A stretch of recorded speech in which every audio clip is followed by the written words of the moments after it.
네, 2024년 6월 23일 이정훈입니다. 한동훈 전 국민의힘 비대위원장이 차기 국민의힘 대표 경선에 출마를 선언했습니다. 그의 연설문을 보면서 저는 몇 가지 아쉽고 답답한 점을 느꼈습니다. 아직은 부족한데 지난 총선에도 빨리 나서더니 당대표 선거도 너무 빨리 나섰다, 이런 지적을 하고 싶습니다. 그렇게 그의 부족한 점으로 제가 지적하고 싶은 것은 그의 길고 긴 출마 선언을 읽으면서 안보에 대해서는 단 한마디도 없구나. 북한의 핵, 북한과 러시아가 포괄적 전략 동반자 관계를 맺으면서 상호방위를 약속했는 데 대해서 한마디 말이 없구나. 그리고 원전과 유전은 우파일 것이고 신재생은 좌파일 것이라는 식의 구태의연한 정치적 에너지관을 깨겠다라고 한 데에서 피식 웃음이 나왔습니다. 야, 에너지가 바로 전쟁의 원인인데 이 사람은 이거밖에 못 보는구나. 아직은 아닌데. 네. 그리고 또 아직은 한동훈이 아니라는 제 주장은요, 대한민국이 연속해서 검사 출신한테 대권을 주지는 않을 것이라는 겁니다. 그리고 아직 한동훈 전 위원장은 정치인으로서의 능력은 물론이고 국정 전체를 보는 눈이 상당히 부족하다. 그래서 지난 총선에서도 물론 상황은 어려웠지만 졌다라고 저는 봅니다. 한동훈 씨가 발표한 출마 선언을 조금 읽어보면서 하나씩 설명을 드리겠습니다. 그는 이제 선거에 패한 다음에 총선을 한참 치르고 있을 때 총선 이후에 나의 운명은 내가 정하지 못할 것이다 라고 말을 했었죠. 총선 이후에 자기 운명을 자기가 정하지 못한다. 그래서 자기가 정할 수 있죠. 당대표로 나오는 것도 정하는 거고 안 나오는 것도 정하는 거고 정치에서 아예 손 떼는 것도 정하는 거죠. 본인이 결정하면 그만이죠. 옆에서 수석이는 거에 따라가겠다라고 할 때 운명을 스스로 정하지 못한다라고 할 수 있는 것이죠. 나무장난에 춤추겠다라고 할 때 내 운명을 정하지 못하는 것이죠. 숙명이란 건 저는 피할 수 없다고 봅니다. 남자로 태어났거나 대한민국에 태어났거나 어떠한 부모를 만났거나 어떠한 선생, 친구를 만나는 것들은 거기에서 오는 운명이 숙명이 많죠. 그건 피할 수 없지만은 운명은 운 정도는 자기가 택할 수 있습니다. 지금 당장 유리해 보인다고 하는 걸 택하는 게 운일 수도 있고 그걸 택하지 않는 것도 운일 수 있는데 운은 자기가 택하는 겁니다. 한동훈 씨는 지난 총선 때 이재명을 이기지 못했죠. 이재명 측의 공세를 마지막에 조국과 이재명을 조리 문제를 따지자 하고 뒤늦게 반격을 하면서 제가 보기에는 참 검사적으로 정치를 본다라는 생각을 많이 했는데 이번 출마의 변 또한 그렇습니다. 총선 패배하고 2달이 지났죠. 그는 이 기간을 혁신의 몸부림을 보여줬어야 할 골든타임으로 봤다. 그런데 우리 당은 국민의 요구에 묵묵부답 오히려 퇴보하는 모습만 보여드렸다라고 했습니다. 그리고 심판받은 사람들이 아니라 이긴 사람들처럼 행동하고 있다라는 말까지 들었다. 네, 이렇게 봤습니다. 답답하다는 거죠. 지금 한동훈 씨 주변에는 굉장히 많은 사람이 모여 있습니다. 윤석열 대통령이 한동훈 씨를 지난 총선에 차출에 끌어들였을 때 너무 빠른 결정이다. 이렇게 되면은 바로 윤석열은 레임덕이 빠진다. 국민의힘에서 총선만 치르면 윤석열 대통령한테 충성을 하는 사람들이 줄어들 것이고 야당은 대들 것이고 굉장히 어려울 것이다. 계속 제가 전두환을 참고하라 그랬습니다. 전두환은 후계자로 노태우를 정해놓고도 노태우를 위해서 노태우한테 6.29 선언, 대통령 직선제 선언을 하도록 만들어주죠. 그것이 승리의 아주 가장 결정적인 요소였죠. 그리고도 퇴임하는 날까지 대통령 권위를 하나도 잃지 않고 끝까지 지키고 나갔습니다. 윤석열 대통령은 상당히 어려워졌어요. 한동훈 씨가 나오는 바람에 한동훈 주변에 지금 너무 많은 사람들이 모여갖고 그들이 지금 반윤석열, 오히려 민주당보다 더 격렬하게 반윤석열 색채를 띠고 있죠. 그들이 지금 한동훈을 부추겨서 옹립을 합니다. 그런 한동훈이 우리 국민의힘은 우리들은 마치 갈라파고스 고도에 사는 사람들 같다란 말을 이번 출마의 변을 했습니다. 그가 이렇게 봤다는 것은 그의 인식도 있겠지만 주변에서 그렇게 집어넣었다는 것도 있겠죠. 이렇게 되면 그는 국민의힘을 첫 번째 혁파의 대상으로 볼 겁니다. 이것을 왜 출마를 하는 겁니다. 혁파의 대상은 결국은 윤석열 대통령이 들어간다는 것이죠. 그런 점에서 한동훈의 출마는 국힘당으로서는 상당히 윤석열 체제로서는 부담스럽고 힘든 것이다. 네. 그리고 한동훈은 당의 체제를 실용적이고 수평적인 관계로 하고 당정 관계도 그렇게 하겠다라고 그랬습니다. 그리고 국민의 눈높이에 맞추고 민심을 따르겠다 그랬습니다. 참 국민 정치, 국민 주권 재미는 그래서 국민이 국가의 주인이죠. 그래서 그들이 원하는 대로 국가가 움직여야 되는 건 맞습니다. 그런데 국민들이 부족합니다. 원래 공화정을 했을 때는 아무나 국민이 아니었죠. 국가를 위해 헌신할 만하고 국가를 위해 고민할 만하고 하는 사람들만 시민으로서 정치에 참여했습니다. 그리스의 도시국가에서도 그랬고 로마에서도 그랬습니다. 그리고 근대에 공화정이 시작됐을 때도 아무나 국민이 아니었습니다. 참정권, 선거권 같은 경우에는 여성한테 주지 않았고 노예한테 주지 않았고 네, 지금도 미성년자한테는 주지 않고 있습니다. 아무나 주지 않습니다. 근데 이제 국민한테 다 주면서 들어온 게 국민교육이었죠. 왜? 국민 수준이 너무 낮으니까.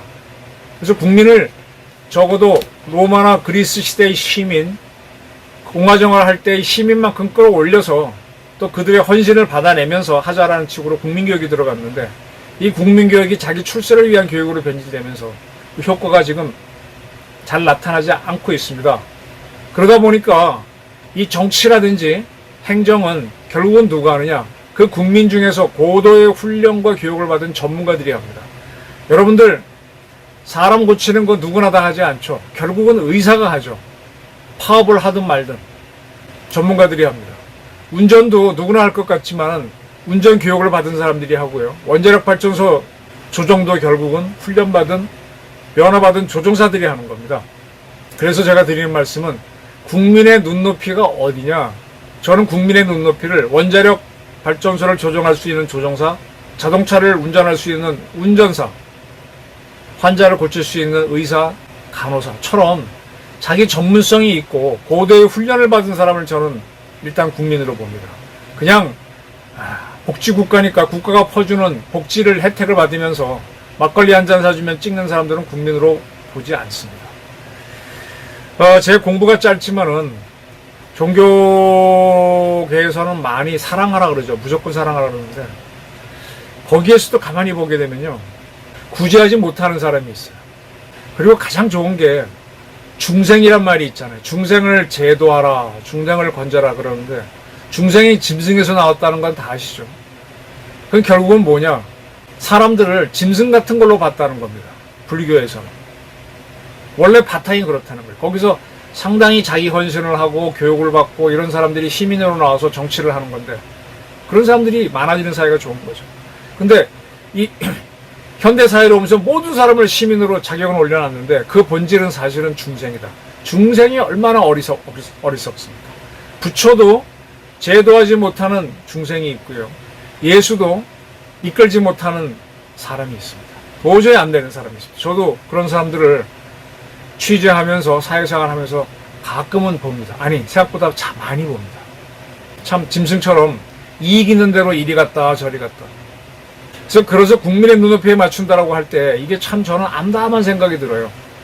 박정희는 국민을 가르치는 교육가였습니다. 국민을 가르쳐가면서 내가 원자력 발전을 왜 해야 되고 설명을 하면서 끌고 갔잖아요.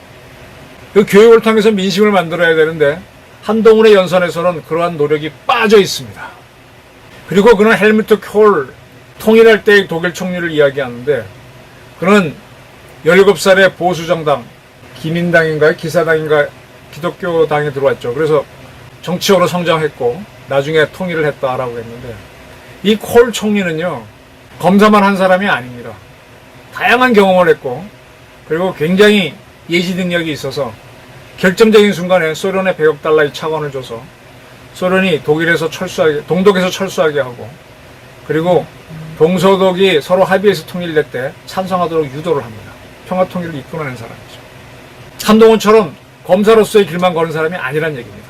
그는 또 마크롱 프랑스 대통령을 얘기했는데, 또 조르주 멜로니 이탈리아 총리 얘기도 했는데, 본인도 그렇게 해요. 자기는 이 두 사람과 같은 길을 걷지 못했지만은 자기가 당대표가 되면 이런 사람을 키워내겠다, 젊은 사람을 키워내겠다는 데선 필요하지만은 이 사람들이 갖고 있는, 지금 마크롱은 러시아에 대해서 당당히 맞서고 있습니다.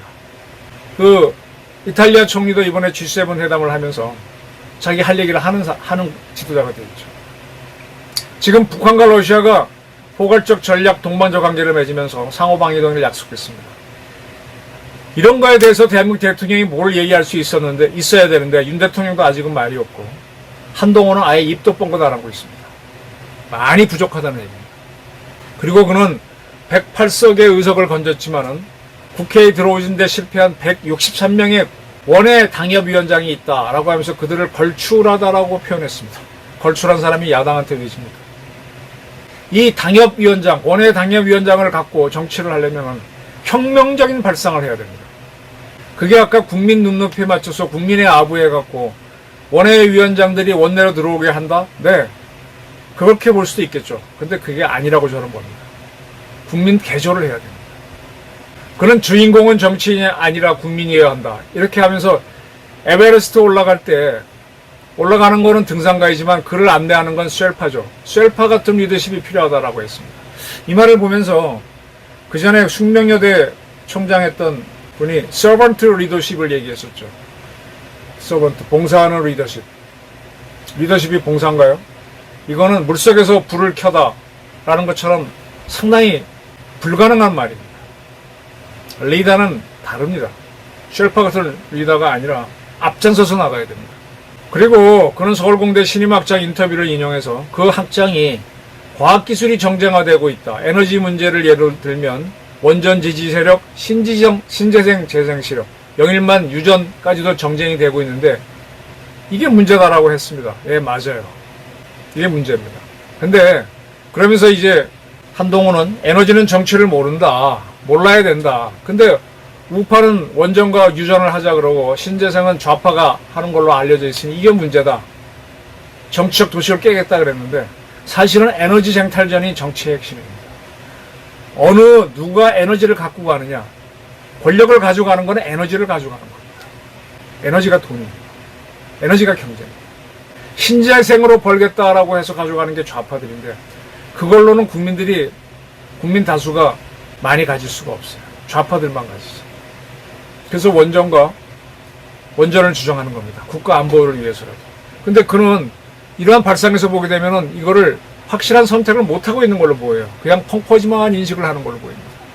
그러면서 최상봉 특검법을 받겠다. 그러나 그 특검을 민주당이 임명하는 식으로는 안 되고 대법원장이 임명한다면 받겠다라고 그랬습니다. 근데 이게 뭐 대단한 것 같지만 이런 비슷한 얘기는 윤석열 대통령도 이미 했었습니다. 민주당 특검법에 문제가 많아요. 현재의 민주당 특검법은 한동훈도 못 받는 겁니다. 근데 받는 것처럼 실적 이야기를 하네요. 자, 저는 한동훈의 당대표 출마를 권영세 의원이 같은 서울법대지만은 한참 선배죠. 거의 한 20년 가까이 되겠네요. 그가 선거가 끝났을 때 어쨌든 지난 총선 패배에는 한동훈의 일말의 책임도 있으니 당분간 쉬고 나오지 않는 게 좋겠다라고 그랬는데 한동훈은 예상 밖으로 빨리 등판을 했습니다. 그렇게 된 데는 총선에서 패배한 국민의힘 세력들이 한동훈한테 모여서 한동훈을 옹립해서 자기 공간을 만들겠다. 즉 원외 지구당 세력들이 대거 몰려들고 있다. 물론 원내 의원들도 모여들겠죠. 결국은 한동훈 씨가 당대표로 나서겠다고 하는 거는 윤석열의 공간을 제거하겠다는 걸로 저는 봅니다. 예상됐던 건데 제가 보기에는 한동훈 씨는 아직 윤석열 대통령만큼도 준비가 안 됐습니다. 윤 대통령도 많이 준비 안 된 상태에서 나와가지고 대통령 선거, 지방선거는 어떻게 운이 좋아 이겼지만 그 이후의 정치는 치고 나가지 못했잖아요. 단 하나, 한미일 공조체제를 확보해서 안보에서 조금 공간을 열어준 게 눈에 띄는 업적이었죠. 그러나 북한과 러시아가 상호방위를 약속한 것에 대해서는 마땅한 대응을 대통령이 나서서 못하고 있습니다. 장호진 안보실장이 나서서 하고 있죠. 그런데 저는 한동훈 씨가 나서려면 아직 더 바닥을 기고 더 공부를 하고 검사적 시각을 버리고, 저도 요즘 이제 기자를 그만둔 지 만 2년 3년 돼가면서 제 시각이 많이 바뀌는 걸 느껴요. 기자라고 하는 직업, 검사라고 하는 직업은요, 사리분별이 정확해야 돼요. 사리분별이 안 되는 기사를 볼 때마다 되게 화를 냈습니다. 지금도 화는 냅니다. 둘이 흐리멍텅한 기사, 누가 잘했다 못했다를 못 가리는 기사 같은 거, 모를 때는 그럴 수 있지만 분명한데도 안 하면 비겁한 기사죠. 사리분별이 정확해야 된다. 네, 그렇게 봅니다. 그러나 나이가 먹을수록 이 덕을 키우려면 사리분별이 정확하면 안 돼요.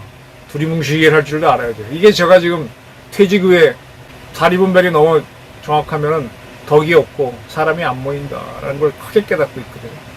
아직 한동훈 씨는 사리분별이 너무 정확한데 그 사리분별하는 대상이 너무 좁아요. 안보도 없고 경제를 보는 눈도 그렇고, 한 1, 2년, 내년 대선까지, 다음 대선까지 3년의 시간이 있으니까 더 겪고 해도 됩니다. 이제 윤 대통령도 3년 후면 퇴임하면 학용유예, 가장 높이 올라간 용은 후회할 것밖에 없잖아요. 지금 한동훈 씨도 젊은 나이에 법무부 장관 지내고 총선을 이끌고 당대표가 되면 이제 할 수 있는 거는 대통령밖에 없습니다. 결국 이재명과 비슷하게 대통령병에 걸리면서 조금 깨끗한 이재명이 되겠죠. 그런데 세상은 훨씬 넓고 큽니다. 넓게 보고 또 어떻게 대한민국을 위해 헌신해야 될지를 고민해야 됩니다. 박정희나 이승만처럼. 그 과정 없이 덤비면 굉장히 한동훈이라고 하는 아까운 인재를 소진하는 결과가 될 수도 있습니다. 에너지 문제에 대해서 정확한 시각을 못 갖고 있다. 안보 문제에 대해서는 아예 언급이 없다. 이거는 인간 한동훈, 여당 대표 한동훈의 어마어마한 맹점이고 블랙홀이 될 수 있습니다. 이미 선언한 거니까 물러설 수는 없겠죠. 그 주변에 몰려든 한빠들에 둘러싸여서 자아도취되지 말고 공부를 좀 더 할 수 있는 기회를 갖기를 바라는 바입니다. 감사합니다.